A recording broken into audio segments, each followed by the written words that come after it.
ଆଜ୍ଞା ନମସ୍କାର। ମୁଁ ଆପଣ ପ୍ରିୟ ମିଠୁ ମିଥୁନ।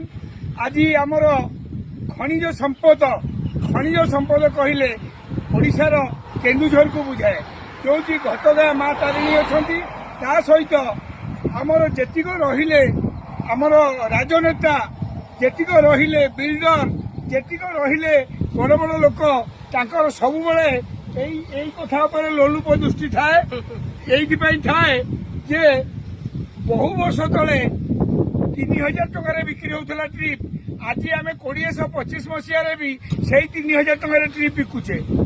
କିନ୍ତୁ ମୁଁ ଗୋଟିଏ କଥା କହିବି, ଆକୁ ଯେତେବେଳେ ଭଗବାନ ତିଆରି କରିଥିଲେ, ପାହାଡ଼, ପର୍ବତ, ଝରଣା, ପୋଖରୀ ସବୁ ଭଗବାନ କରିଥିଲେ। ତ ସେ ଏମିତି ସମତଳ କରି ରଖିଥିଲେ ଯେ ମାନବ ସମାଜ କେମିତି ବଞ୍ଚିବ। କିନ୍ତୁ ଆମେ କଣ କଲେ ନା ଗୋଟେ ପାହାଡ଼କୁ ଖୋଳିକି ବିକି ସାରିଲେ। ବକ୍ସାଇଡ୍ ବିକିଲେ, ମାଙ୍ଗାନିଜ୍ ବିକିଲେ, ସବୁ ବିକିଲେ। ଆମେ କଂକ୍ରିଟର ପାହାଡ଼ କଲେ, ଧନ କମେଇଲେ। କିନ୍ତୁ ଶେଷ ସମୟରେ କଣ ହେଲା, ସେ ଧନ ଆପଣଙ୍କ ସାଙ୍ଗରେ ଯିବ ନାହିଁ।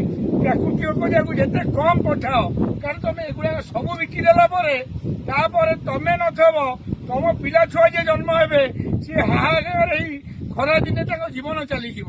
ତେଣୁକରି ମୁଁ ଏତିକି କହୁଛି, ଶନି ମହାସେନା ମୁଖ୍ୟ ଭାଇ ଓଡ଼ିଶା ମିଥୁନ, ଯୋଉମାନେ ଏସବୁ କାମ କରୁଛନ୍ତି ସଜାଡି ହେଇଯାଅ।